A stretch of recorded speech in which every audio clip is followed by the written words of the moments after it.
right, it is slightly after 6:45, so I now call the August 16th special meeting of the City Council to order. I'll ask Mrs. Hoffman to please take roll. Miss Elmore? Present.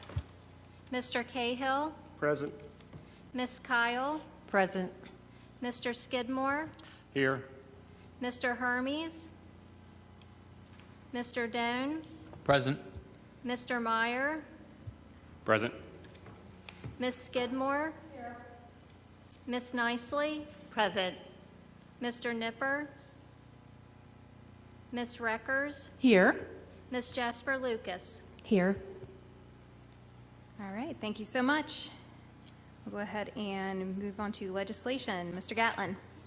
All right, we have three first readings tonight. First is an ordinance of the City of Erlanger and Kenton County. First is an ordinance of the City of Erlanger and Kenton County, Kentucky, transferring $5 million from unreserved funds to the capital fund and clarifying the use of capital funds. So there's really two things that this is doing. One is it is directing the finance clerk to transfer $5 million from the City of Erlanger's general unreserved fund to the capital fund. It's also better defining the capital fund. Right now, the capital fund is described in section 110.04. However, there is really no definition for it. So this definition would allow the following expenditure, these 11 enumerated expenditures, to be used from the capital fund. And that would be for vehicles, public works equipment, public facilities, land acquisition, police department capitalizable equipment, including but not limited to radios, radar units, and firearms, firearm EMS department capitalizable equipment, grant projects, the municipal aid road fund projects, new sidewalk projects, sidewalk maintenance, asphalt, and contract roads. There's a first reading. Okay, Mrs. Hoffman, if you can please note the first reading of this ordinance. Next, we have an ordinance amending the Erlanger zoning ordinance, including allowing greater flexibility within the MEU mixed district by removing the requirement for multiple uses on one parcel or building and updating the definition of mixed use.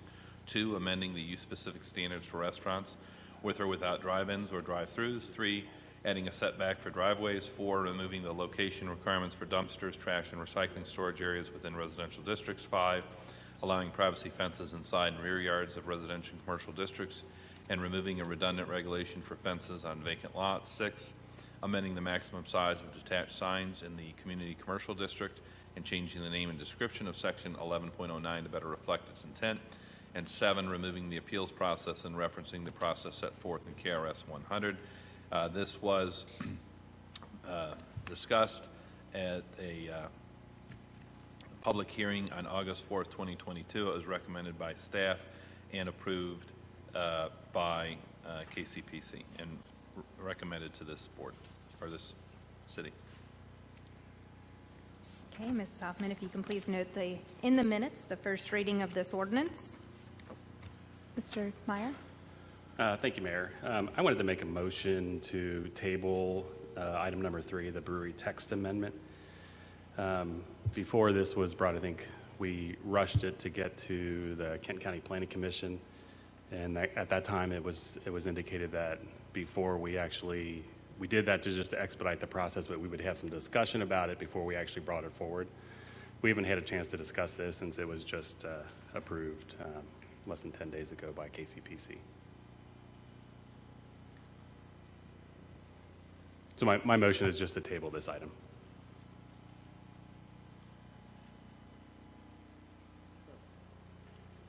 Okay, we have a motion on the floor to table. Is there a second? Ms. Jasper Lucas, any discussion in this matter?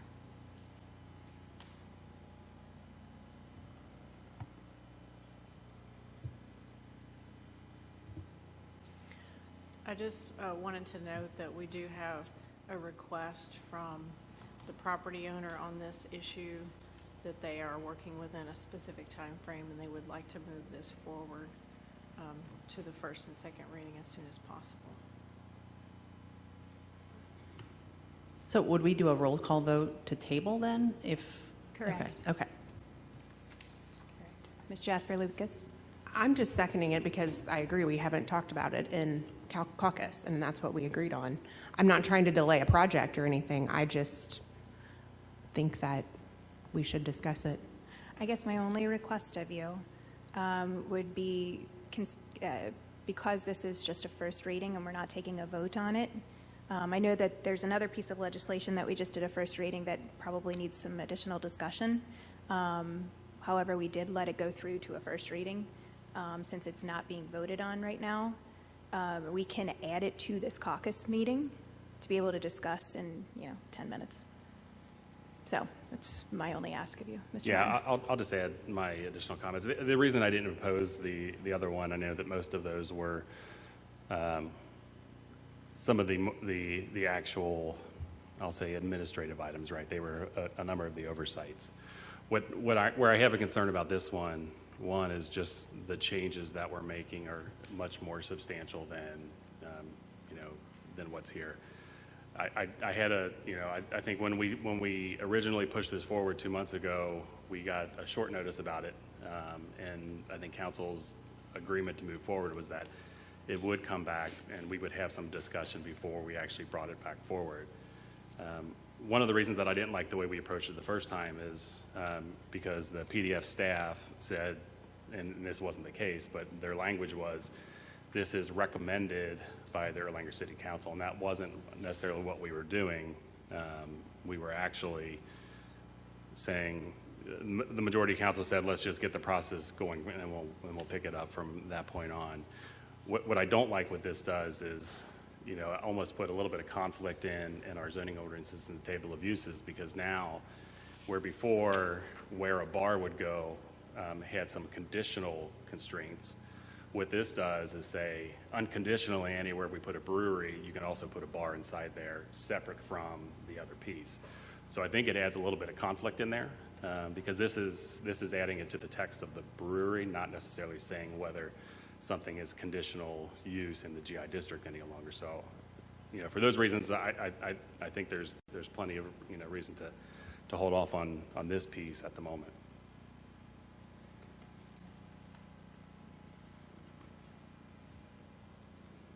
You were in discussion. So my only counter to that is it doesn't automatically allow a bar within the brewery. It can only take up 50% of the capacity. So it's not a given. There are restraints put around it, and what would qualify as a proper use, having a tap room within a brewery, that it's not just purely a bar or not just purely a tap room. No, correct, yes, you are correct. I mean, there are other restrictions that it can't be a certain size, but anywhere that they have a brewery, as long as they meet the other conditions, they can put a bar. And we had more places where we were permitting a brewery because it made sense, like the GI, the general industrial. So those industrial places made sense to have a brewery because it was really more around the manufacturing, the packaging. And now we're saying, I know we're not talking about the district specifically here, but now anywhere I put a brewery or just a brewery, we can also put a bar inside that establishment. And I don't necessarily think that is the right thing to do in all cases. That's where I really liked the way we had it before, and going with the conditional and the permitted uses. In this case, we're unconditionally allowing it versus the conditional uses that might have been there in some of the districts before.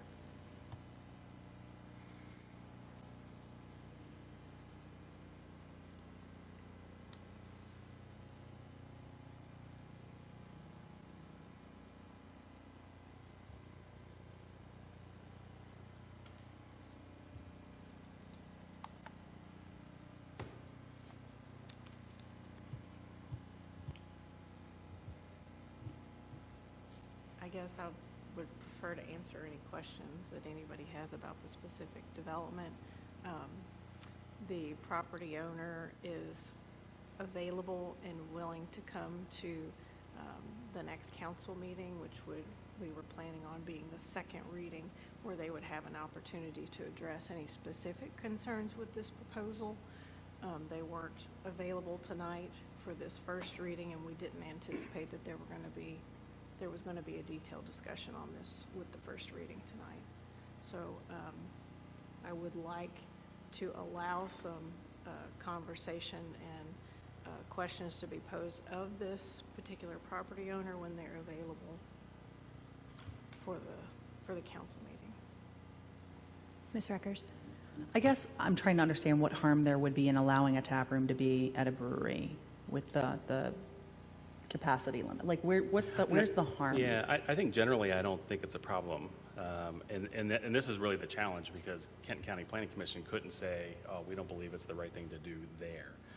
Where this is, and this is unfortunate because we're not talking about a single business at this point. We're talking about everywhere that we're allowing a brewery.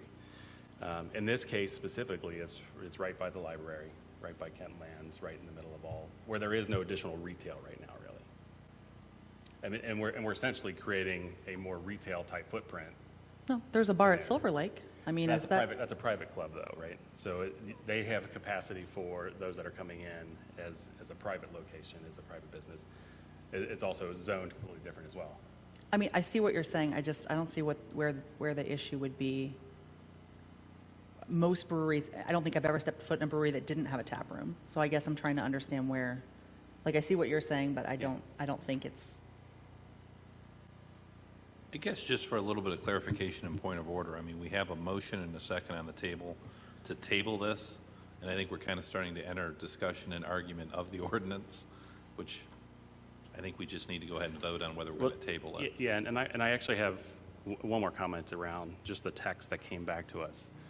The text. I think you're ignoring what I just said. No, Go okay. ahead. Yeah, well, but this is an argument for, why I think we should also table it again. And the text that was included in here, in this specific ordinance that we're actually having a first reading on tonight, is not the same text that was submitted to Kent County Planning Commission for approval. PDS staff inserted additional text in that, which I don't believe that they have the ability or the authority to do. And specifically, the request was around breweries. In this ordinance, section 405CB, they've actually added back in breweries, distilleries, or wineries, which was not included in the text. If we looked back at the KCPC video and meeting minutes, they clearly stated that that wasn't included, but it would be something that they would recommend. PDS staff doesn't have the authority to do that. Kenton County Planning Commission could propose an additional text amendment. We could propose additional text amendment, but I did think that PDS staff could just insert whatever they wanted into our request. I added that based on that recommendation from PDS staff and that discussion at the meeting. But that wasn't what was authorized in the ordinance for us to allow you to go forward. But we certainly, as a council, have the right to alter or change the recommendation. To change the language when it comes back? Sure. We can accept, reject, modify, happens all the time. And add in stuff? It was discussed at that meeting. I mean, it's not new recommended to be added. information. No, but what we authorized for approval for Emmy to file for application did not include that language. That was added in after our submission. That's correct. I added it based on the recommendation of PDS staff to add those two words. Right, but our resolution didn't specify that, right? That's correct. Okay.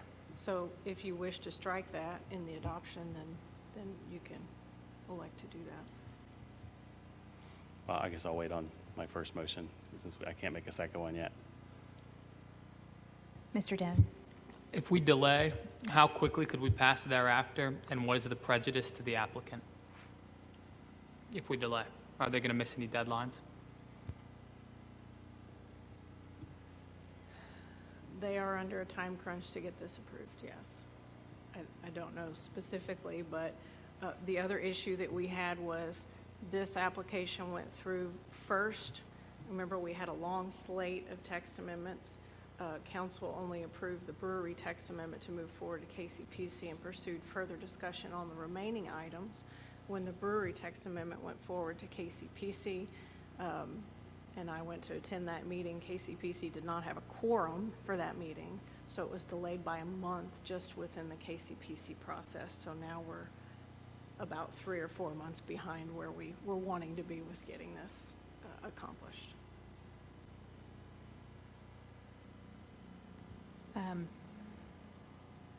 If we jump ahead just slightly, for time frame purposes, I'm going to be asking for a special meeting next Tuesday anyways. So if it's necessary, if we have discussion at the caucus meeting in 10 minutes and we want to move forward, we can accommodate additional time if necessary. So then we could pass it at our next regular meeting. Or you could have a first reading. Right. Either one. Okay. I'm just kind of thinking outside the box here. Okay, so we have a motion on the floor to table the piece of legislation number 3, the brewery text amendment, first reading. We have a motion and a second. There's been discussion. Do you want to do a roll call vote, please, Ms. Hoffman? Ms. Reckers? No, ma'am. Ms. Elmore? No, ma'am. Mr. Skidmore? No, ma'am. Mr. Cahill? No, ma'am. Ms. Skidmore? Ms. Kyle? No, ma'am. Ms. Jasper Lucas? Yes, ma'am. Mr. Doan? Yes, ma'am. Ms. Nicely? Yes, ma'am. Mr. Meyer? Yes, ma'am.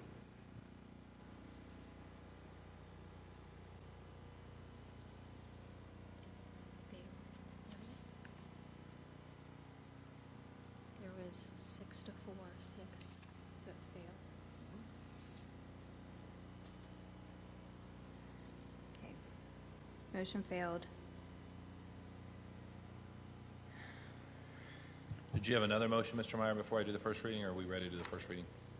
You good? All right. So we have an ordinance amending the Erlanger zoning ordinance, amending the use-specific standards for brewery, distillery, winery by 1, permitting a bar or a drinking place in breweries, distilleries, and wineries provided they are less than 50% of the total square footage, and 2, making such uses subject to the use-specific standards for bar or drinking place.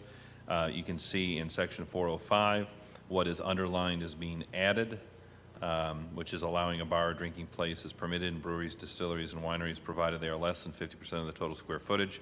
If the bar portion of the brewery occupies greater than 50% of the serving area, the use shall be considered a bar or drinking place and shall be subject to the additions of Section 405C5, bar or drinking place. And then B, breweries, distilleries, or wineries which include a bar or drinking place are subject to the conditions of Section 405C5, bar or drinking places. Okay, Ms. Hoffman, if we can please note in the minutes the first reading of this ordinance. All right, do I entertain a motion that we adjourn the special meeting? Ms. Nicely, Ms. Reckers, all in favor say aye. Opposed? Okay, motion carried. Okay, so we'll go ahead and open up the City Council caucus meeting agenda. Gary, do we want to just start off with the brewery conversation since we can talk about it and go right in?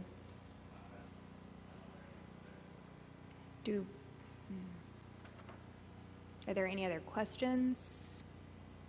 Ms. Jasper Lucas? Is there not any way, and I just don't know, I wasn't here when the thing first came up, is there any way to allow it without changing the zoning? No. I mean, this isn't really, we're not changing the zoning. So breweries were already permitted within this district, so what we're clarifying is that if you have a brewery, you can also have a tap room, so long as the tap room does not exceed the 50% of the square footage. I guess what I was getting at is, we're not questioning this specific project, but what I heard Mr. Meyer questioning was, do we want to allow this for anybody that has a brewery or a winery or, and there's really not any way to allow it on a case-by-case basis.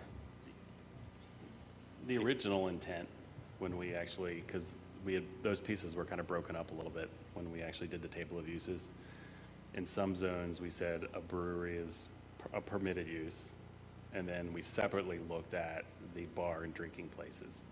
So in some places, we wanted to allow, and so we made them permitted. In other places, we made it conditional. Other places, we just left them out altogether. And that was district by district, so that you could take the combination of those two and say, in this zone, we are allowing a brewery with a pub. Right. In this one, we're not allowing it at all. In this one, we're saying it actually had to be conditional. Okay. That was the intent of of that whole table of uses and why it was structured exactly that way. You know, even thinking about, you know, just across the street, hey, because I think with Commonwealth Station, one of the things that was looked here was, you know, a brew pub, right? Because they're really popular right now. So we kept that in mind when we actually did Z21, and we're very intentional about what we were doing. Now this just says, in those places where it either wasn't permitted or it was conditionally permitted, now is unconditionally permitted, as long as they meet the other requirements of the 50%, which is probably not hard to do in a tap room kind of location. Because I mean, like Mr. Eckers said, I haven't been in a brewery or a winery that doesn't have something like this. I'm all for it. But I'm also considerate of what was the original intention of the zoning. So that was my only question was, is there any way to allow it on a case-by-case basis? But I mean, is there discussion, Mr. Meyer, on maybe making it a conditional use to where it would require going to the Board of Adjustments so that we're using it on a case-by-case Right, basis? and before we actually pushed forward with KCPC, that was my recommendation at that point, but the discussion was the comments back to me were, we don't want more than just this one business. Those were the direct comments to me, so at that point, I think it's kind of tough. Well, I mean, we have to be careful here. This is a text amendment that applies to the entire district. We're not doing this for just one business. Yeah, well, not just that district, but Right. any of the zones, correct. But we're doing it for the one business.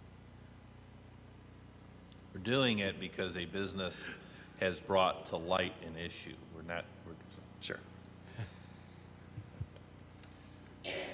So now that the recommendation has come in from KCPC, we can make changes and adjustments to this ordinance. So long as it was something that was discussed at the public hearing, yeah. Right, and the table of uses was not. If we vary too far from that, then we may have to have our own public hearing. So if we create like a conditional use, I don't know if there was any discussion of conditional use at the public hearing, was there? No, not that I recall. I think that would be a significant enough change that we would have to have either send it back or have our own public hearing. Because the whole issue with the public hearing process is to put the world on notice to come and object or say whatever. And I think if we're varying as far as a conditional use, I'd be a little uncomfortable. I don't know. I mean, you were there at PDS forever. I don't know what your thoughts are, but I think we'd want our own public hearing or send it back.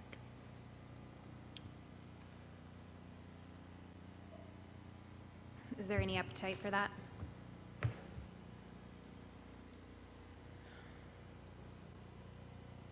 Okay. All right. So we'll go ahead and move on in the discussion if you all are complete with the brewery conversation.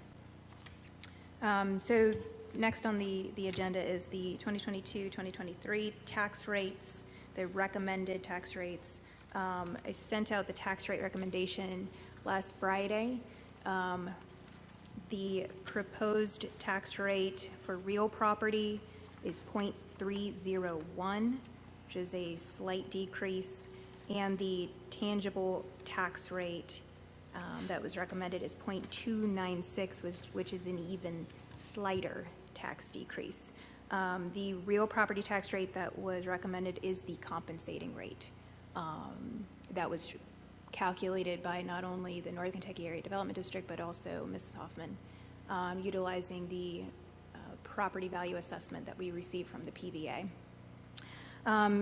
With the recommendations that we've received, or that you've received, the proposed rates still bring in over $93,500 in additional revenue over what had been previously projected within the recommended and approved budget for this current fiscal year. So we more than believe that these tax rates will be able to meet and exceed the projected revenues necessary to complete the approved fiscal year budget. You guys all received the supporting documentation that showed the calculation from the ad district as well as Ms. Hoffman, and we can talk about any of your questions. To kind of talk about the timeframes a little bit, we're slightly crunched, thank you, because we were behind in getting the information.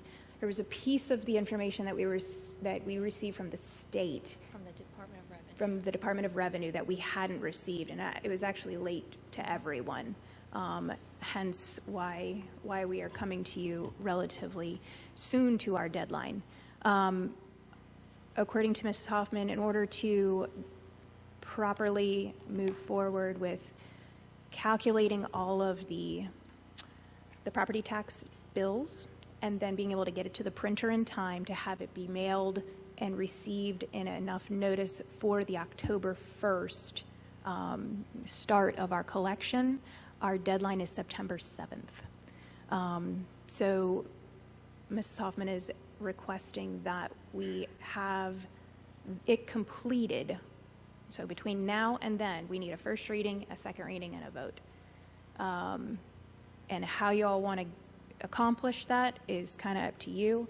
My recommendation is a special meeting, either sometime next week, sometime this week, or the Monday prior, which actually that is Labor Day. So it would be either the 23rd or the 30th. We could do a special meeting in order to accommodate a second reading and a vote on the 6th, which is our regularly scheduled council meeting, which is a day before the deadline.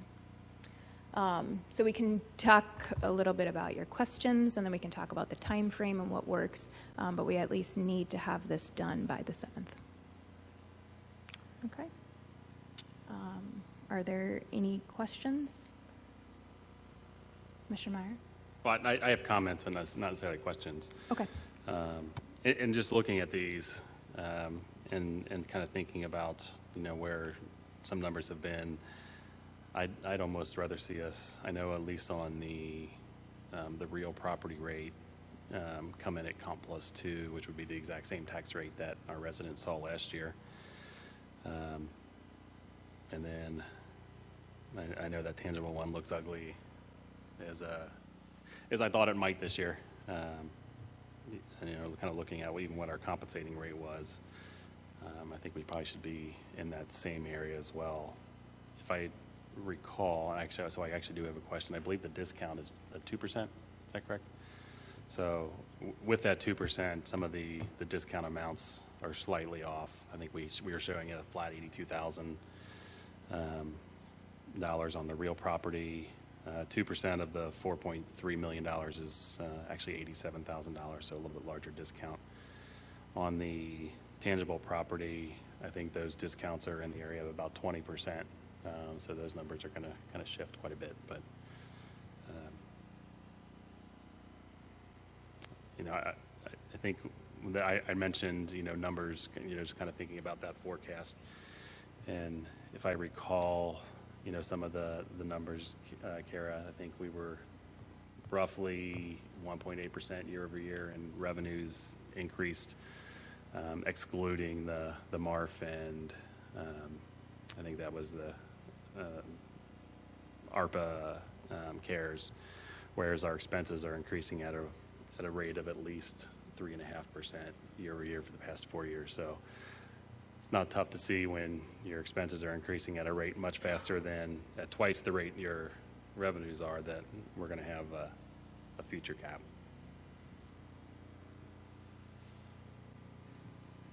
And I wanted to kind of touch on that, because that was a conversation that you and I had. Because one thing we didn't take into consideration, Gary, was we were talking about the increases in the revenue and then taking out the ARPA funds and the CARES funds, but we weren't also going through the appropriations and removing the additional expenses that we were incurring because we had those additional funds in order to spend down. So I don't know if we necessarily finished that conversation. I feel like we needed to talk about those appropriations and understand what added projects did we put in, what have we taken on that we might not necessarily have taken on because we had those additional funds. I think there's more to that conversation that needs to happen, just from my 2 cents.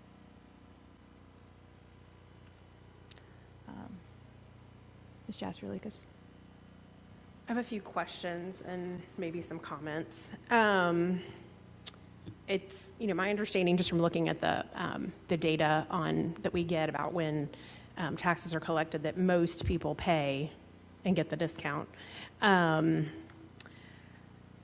that's just more of an observation. My question is, does any of this, from what I'm seeing, it doesn't look like any of this takes into consideration the homestead exemption.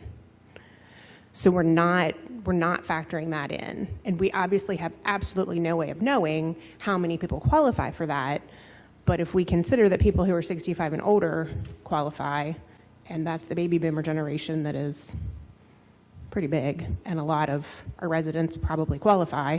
I mean, we have no way of knowing the percentage. HEX is taken into consideration. It is. Go ahead. In the formula that we use, it does include exemptions that Kenton County sends us. The only exemptions that it wouldn't include are the ones that maybe someone didn't realize they qualified for an exemption and they filed for it this year and they get like the past 3 years. That is not, it doesn't take that into account, but it does have exemptions included that Kenton County sent us. So if somebody currently has an exemption, like my mom has an exemption on her house because she's over 65, but she's going to be 70 this year, so she's had it for 5 years. If somebody's turning 65 this year, they would not have applied for it yet. And we have no way of knowing how many people that is and how many people qualify and never knew and didn't apply, and they can go back. Are you saying 3 years? 2? Further than 3 years, but I'll just use that Okay. as an example. I'm just saying that it's only taking into consideration who's currently applied and qualifies for the homestead exemption, not new people. Okay. There's no way to know that. Correct. However, we do have some historical data to understand what we can expect on a typical year of those new people coming on. We don't have an exact number, no, because somebody could be 70 some odd years old and just now realize. So it's virtually impossible to know or to anticipate that, but we do have historical data to show typically what it looks like. We have how many refunds we submitted this year.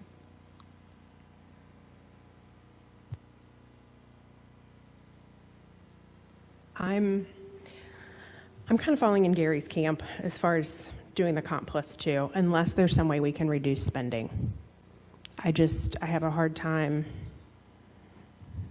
saving somebody $9 just to say that we reduce taxes. Well, Comp Plus 2 would bring in even more money than we budgeted for in our current revenue projections. Ms. Reckers? Similarly to Ms. Jasper Lucas, I would support comp, but I definitely want to see spending reduction efforts made. In your executive summary, you said that 55% of the increase was due to residential properties. A lot of our new construction is in final phase, so it's winding down. That tranche of our revenue has been the most predictable, I think, and we just don't know what the volatility of our businesses, business revenue, and what struggles they're going to be facing in the next 12 to 18 months. So I would really, like to preface how important it is that we look at some spending reduction as well. I love tax reduction. Believe me, I think that as an American, but spending is critical. It's unnerving because we can't control. We have no control over 70% of our revenues because it's coming from our business community, and we don't know the volatility that they will be facing with the economic changes that are underway. So I've said my piece. I know a lot of folks that were part of the budget committee, ad hoc budget committee discussion had concerns about spending and the projections that we had. That discussion has not gone away. And it's something that, I really want to see this administration take into consideration, whether it's reducing what we spend on parks next year or finding other measures to see those reductions, because this is almost $100,000. And to the folks at home, there's, 7,500 households in Erlanger. This is $6 per 150,000. I mean, it's... What do you mean it's almost 100,000? It's 100,000 over what, almost 100,000 over what we projected, not a decrease. In No. in revenues, right? No, it's an increase in revenues. Taking comp or comp plus 2? Comp. Okay. Okay. I mean, I feel like we need a little bit more information on that, but, So this, and we can pull this up if you'd like. Do we have the ability to pull up this spreadsheet? well, what's the difference between comp plus 2 and comp, right? Is that where the, Comp plus 2 would leave us with the exact same tax rate that we have today. sure, but However, the it difference would- between comp plus 2 and comp is what, from a revenue standpoint? Less than 100,000. Less than $100,000, right? It's like 80, 89 or something, 86. It's the difference between 4,187,762 and 4,272,873. Okay, and what number is that? Because I'm not, okay, thank you. It's right here. So with comp, I think that we should be looking, if we're going to be looking at reducing taxes, we need to be looking at reducing spending as well. That's it. It's been on a lot of our minds through the whole budget conversation. We passed a great budget. We made our fire and PD whole. We gave them competitive wages. I want to be able to continue to be competitive and not push back on any of our road projects and fulfill our commitment to our residents. And to do that, we need to be taking a look at spending reduction as well as other factors. and efficient government, Would love right? to- Yeah, absolutely. So reducing spending comes with efficiency. And I think that's everything that is coming out of our department heads is how do we run this government as effective as possible with the money that we are given by council. So please know that that is constantly on their mind and constantly in the process improvements that we see in their operations. And, you know, if we want to sit down and actually talk about some of the changes that we have made over the last several years and some of the ideas that we have moving forward, I think that would be a phenomenal idea. And building that strategic plan of what do we need to do moving forward to all be on the same page. And, you know, as council, mayor, and department heads, what are our goals and how do we get there? So I don't disagree with you with reducing spending. However, I think it comes with so much more than just cut, cut, cut. It's how do you get that done? And what are you going to cut and how are you going to do it positively? Yes, but it's also looking at projections and taking into consideration variable change that we have no control over, particularly our business community. So, thank you. Okay. Any other discussion? Okay. So when are we going to do the special meeting then? Are you guys up for the 23rd or the 30th?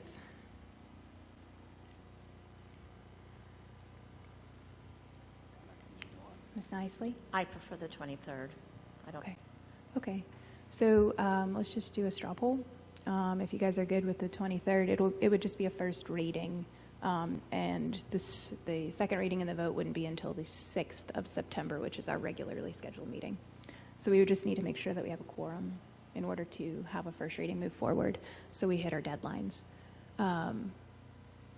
If you're good with the 23rd as the first reading, you raise your hand if you're free and available.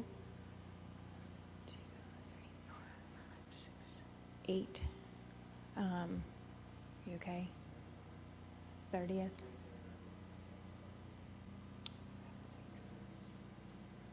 Oh, that's critical. Are you okay not being here? Okay. I'm sorry, Tom. Okay. So we'll go ahead and set the special meeting for the 23rd at 7 o'clock. Gary, are you good?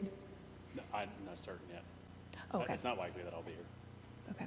Okay. And I don't know about Mr. Nipper or Mr. Hermes, so I think we just have to roll with Ms. Reckers. Do we have any concerns about quorum for the 6th with it coming off of the holiday?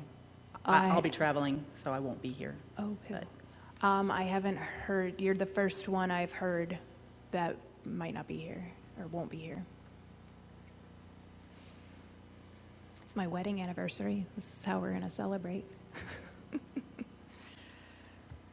And just so that we have the ordinance right and we're not running into an issue on the 6th, I mean, I hate to go into here, but can we have kind of a straw poll on comp versus comp plus 2?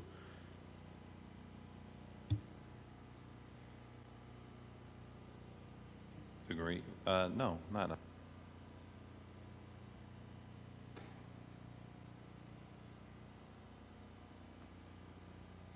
Regardless.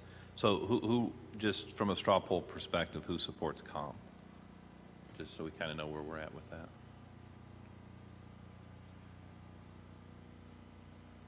All right. It was close. All right. Thanks.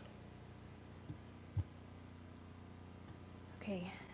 Next item on the agenda is the nuisance ordinance.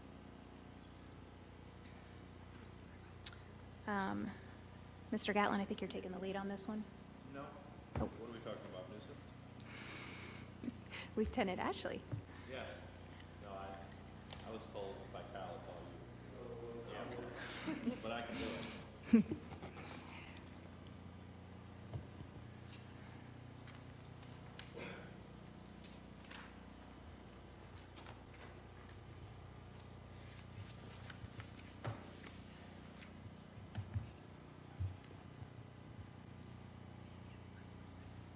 So the reason behind, excuse me, the reason behind this ordinance is to give us more of a bite or something to do when it comes to noise ordinances, nuisances inside the city. Right now, we currently don't have anything. If you get it within, I think this is written out, correct me if I'm wrong, 3 violations of the listed nuisance activities within 60 days, then you're able to apply penalties through Codes Department, through various areas. And then it's 12 violations within a 12-month span. That's not calendar, that's just a reoccurring, rolling 12 months. We just would like to have this for that reason, so we are able to actually do something when we have these nuisance activities occur within our presence or within a sworn statement. Sorry, I don't mean to interrupt you, but can you just repeat what you said within, I didn't get what you said within 60 days. So in the ordinance, it says that if there's 3 different within 60-day period, then we can start going to penalties. And then if it's a 12 occurrence within a 12-month span, then we're able to do it. I know there was conversation about that last time, the 12 months. So council has in front of them the proposed ordinance changes. I think you all have it. Do you all have it? Or it was emailed. So it's actually something I would suggest people take a look at because it's pretty comprehensive, the changes we've made, but it's really to a narrow area. So even though there's lots of pages of paper that we've added, it's really, I mean, it's a lot of it is just kind of the definition of nuisance activities that would allow for this enhanced code enforcement tool. It's been modeled after Florence. I think that your all's department kind of looked at different cities, what worked well, what didn't work well. I think you all kind of thought the way Florence was doing it was pretty well. Yeah, because of the similar businesses, because it's, like he said, it's very comprehensive because you have apartment buildings, you have businesses, you have rental properties, you have residents. There's a lot to it. Like you said, there's a lot of pages, there's a lot of added, which is all the underlined stuff, obviously. But if you go to where the nuisance activities, that's where we're going to be focusing on this. It's not just any call. It doesn't deter people from calling 911 when they have some type of an emergency, We don't want to deter that. That is not what we want. But we want to make Erlanger a better place when someone sees somebody the cops going to somebody's house 4, 5, 6, 7 times for various reasons. Now, some of those we want, okay? We want people to feel safe inside of Erlanger. That's our number one goal. But at the same time, there's a lot of reoccurring things that you don't want at your neighbor, okay? You don't want on your street. And this would give us the ability to say, hey, this is the 3rd time that we've been here for resisting arrest is one of them, for an assault in the last 30 days. So 60 days on this. So it would give us something that we would be able to do something about it after that 3rd instance. And Whether that go ahead. The first plan is just that there would be an agreed abatement plan that would be reached. So the very first thing is after even they've reached this level, would there be an agreed abatement plan? It's only after that that we could then start fining them. And obviously, if they become a repeat offender, it does give us the opportunity to foreclose on the property as well. My gut would be, as Florence has probably rarely, if ever, foreclosed on a property. I mean, just from where we've been at a city we have the same ability to foreclose on really any code enforcement violations and liens. We have 2 active cases right now in the city, and in both cases, we've worked on abatement or trying to solve it. Probably only one of the 2 will actually make its way to foreclosure. So I think this just gives a few more tools. It involves code enforcement with police. But I want to make it clear that the first goal of this is abatement and getting everybody on board with an abatement plan. I don't think anyone actually wants to fine anybody, and we don't really want to foreclose on any property. That being said, if you've got property that's not getting with the program and you've got a bad house that's been a drug house for 5 years and nobody's getting rid of the problems, this gives us that tool to take another step if necessary. And with this ordinance already is in place, we would have to come back to council before we would initiate foreclosure anyway. That's a part of our normal nuisance code enforcement process. Ms. Nicely? I just have a quick question, just for clarification. On rental property, if there was criminal activity, how many times would it be before the owner of the property would actually know what's going on and have time to address it before it would get out of hand? Because they may not know activities going on. So I guess that's just what I want clarity on rental property in the city, how that would be handled. Thanks. It's a good question, and correct me if I'm wrong, Mr. Gatlin. We would notify them and have a conversation after the 3rd one, okay? Like you said, this isn't 3rd one, okay, here's your fine, pay your whatever the fine may be, and move on. This is to provoke a conversation between us and that homeowner, whether that be the rental property for the landlord. It promotes a conversation that we can have with somebody and say, this is an issue, can you fix it? That might work. If that doesn't, then we go to the next step. But I think it would be after 3, we would say, okay, there's a red flag on this. We need to get a hold of somebody. This is an issue. Diana, your microphone. Most property owners don't want to have an issue, but if they don't know what's going on, they don't want neighbors talking about that's a trouble spot when they don't even know. So I'm all on board for that. Sure. Thanks. I think it's common that the neighbor would know the owner of the property in some Yeah, cases. and we actually deal with that issue. So after 3, there's a plan put in place to the person in charge, okay? And the definition we added for person in charge is any person with actual or constructive possession of a property, a tenant, including but not limited to an owner or occupant of the property, when an owner of the property and the occupant of the property are not the same person, the person in charge shall include both persons. So after 3, probably from a practical matter, you're going to be met with a code enforcement officer from a practical perspective, and there's going to be a meeting with the tenant and the landlord. How do we fix this in 30 days? And maybe that fix is the owner telling us we're going to evict these idiots. Okay, great. That sounds like a great solution. That makes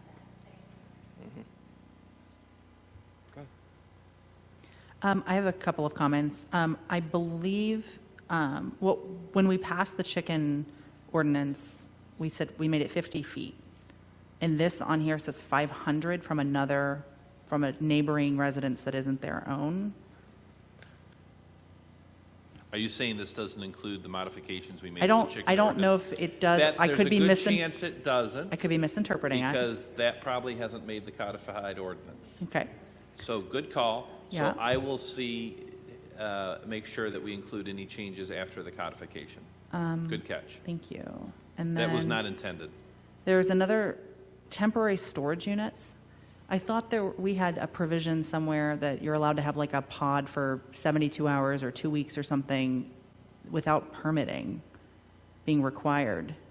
This indicates that permitting is required for a temporary storage unit.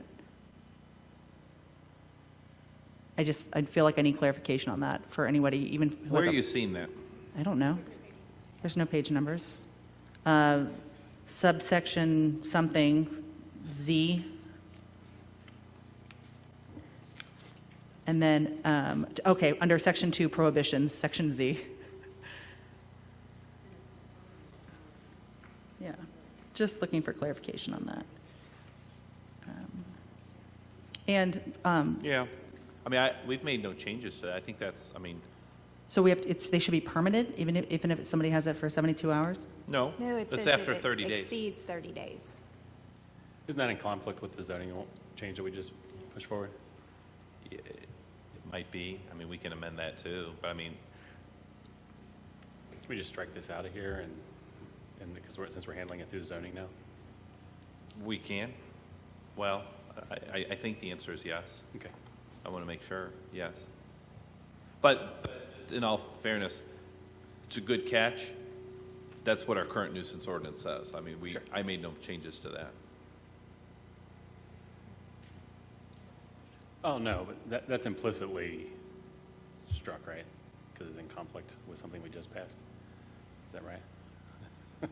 I'm just, Well, we That's- haven't passed it yet, have Yeah, we? that's was yet that to the, go. well, to no, planning that commission. was the first, wasn't that the first reading tonight? Yeah. I'll take it out. At the next one, all right. Yeah.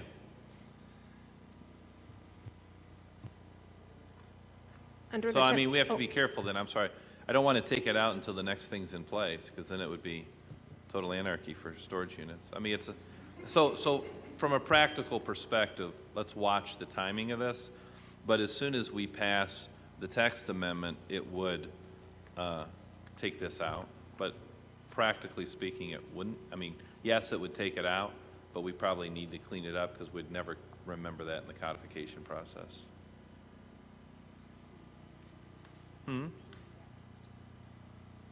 P needs to go to 50 feet. Yeah, that is my error, and that's just because I relied on what's on American legal.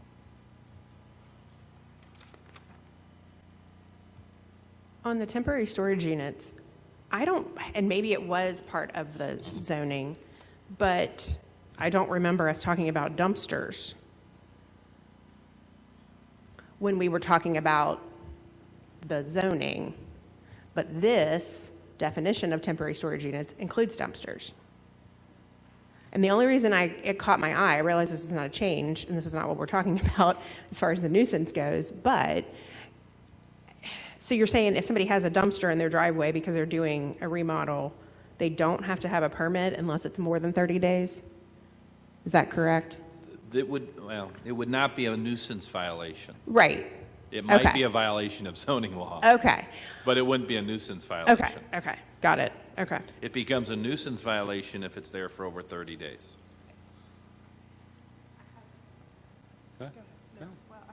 I have a couple other questions as well. Under nuisance activities, it says promoting gambling. I just want to make sure that that's not like selling raffle tickets. Like if a kid's going door to door selling raffle tickets, is that considered promoting gambling? I don't know. No, so under nuisance activities, the promoting gambling that is here is the specific KRS, which is promoting gambling, which is the criminal promotion of gambling, which is the basically profiting from a game of chance. And there's an exception for religious organizations within the Kentucky statute. What about school organizations? maybe not. I don't know. I just would hate That's for us. an issue beyond us. I would that's just a hate state for us to be statute like, issue. this kid selling raffle tickets door to door in his No. neighborhood is a nuisance. And I just had never really considered that before until I saw it here, and I didn't know my how. kid, selling those raffle tickets probably is a nuisance to the neighbors, so. But I assure you, we're not going to take him to jail. I promise. I can assure you, because I actually had to look this up for a business who was wanting to open up a poker room. The statute is very specific, and I'm guessing your office has probably not charged anyone with promoting gambling in decades. Not in the last 100 years or so, something like Right. that. But it is very specific where it's profiting from a game of chance.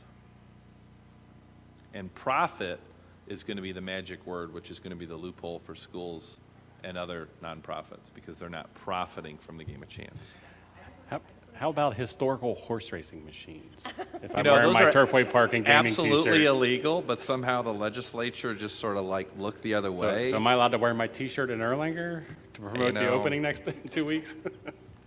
But there has actually been a lot of this. I mean, that went all the way to the Supreme Court because it probably was contrary to law, and then they changed the law to give a loophole. I did actually have another question, though.